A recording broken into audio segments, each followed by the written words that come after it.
ये कहानी है मेरी जिंदगी की एक रात की। रात के 11:30 बज चुके थे और आज का पूरा दिन बड़ा ही अजीब सा बीत रहा था। मेरे बीते हुए 6 महीने काफी खूबसूरत थे। उनका हर एक दिन बड़ा ही मजेदार सा बीता था। पर आज का दिन, आज हर पल बड़ी ही बेचैनी सी महसूस होने लगी थी। दिल की धड़कन मानो थम थम कर धड़क रही थी। सांसें तो चल रही थी, मगर जिंदा होने का एहसास वो कहीं खो गया था।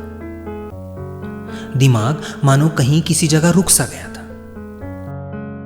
कई सारे सवाल थे जो दिमाग में हर पल गदर मचा रहे थे। मैं हर पल बस यही कोशिश कर रहा था कि किसी तरह उन सारे सवालों के जवाब मुझे मिल जाए। मैंने लाख कोशिश की उन सारे सवालों के जवाब ढूंढने की, पर मुझे किसी भी सवाल का जवाब नहीं मिला। आज भूख तो दूर, मुझे प्यास भी नहीं लगी थी। सब लोग मुझसे बातें तो कर रहे थे, मगर मुझे कुछ सुनाई नहीं दे रहा था। एक अजीब सा सन्नाटा छा गया था मेरी चारों तरफ। बिस्तर पर पड़े पड़े सोने की कोशिश तो जारी थी, मगर नींद, आज वो भी मुझ तक आने वाला रास्ता भटक गई थी शायद।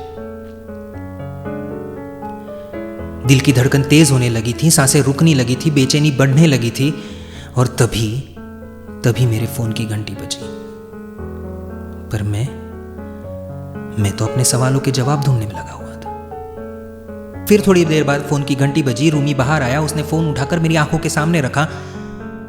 पगलू कॉलिंग फोन पर लिखा था। क्या मैंने आपको बताया आज मेरी और उसकी बात नहीं हुई थी? किसी बात को लेकर हमारी काफी बहस हुई थी। उसका फोन आते देख मानो दिल की धड़कन काबू में आने लगी थी। मैंने बिना वक्त गवाए उसका फोन रिसीव किया, कानों से लगाया। सॉरी, क्या मुझे अपनी गलती सुधारने का मौका नहीं मिलेगा? दोस्त चाहे जितना भी गलत हो, उसे छोड़ा नहीं करते। उसका हाथ थाम उसकी उन सारी गलतियों को ठीक करने की कोशिश की जाती है जिन्हें वो दिल से मानकर ठीक करना चाहे। पापा हमेशा कहा करते हैं, और ये दोस्त, ये तो स्पेशल है, इसे कैसे जाने देता। मैंने जैसे ही उसकी आवाज सुनी, तेज जिंदगी मानो काबू में आने लगी थी। सांसें फिर से चलने लगी थी। बेचैनी को चैन मिला था, मानो अगले ही पल मुझे अपने सारे सवालों के जवाब मिलने वाले।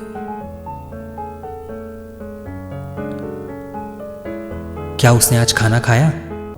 उसकी तबीयत जरा खराब रहती है। क्या उसने वक्त पे दवा ली? छोटी छोटी बात पे रो देती है वो। कहीं आज किसी ने उसकी आंखें नम तो नहीं कर दी? वो ठीक तो होगी ना? ऐसे कई सारे सवालों के जवाब मुझे अगले ही पल मिलने वाले थे। अक्सर लोगों से कहते हुए सुना है कि ऐसे सवाल जब दिल में किसी के बारे में आए तो समझो कि वो सिर्फ दोस्ती नहीं, मोहब्बत है। और अगर ऐसा है तो हाँ, मुझे उससे मोहब्बत है।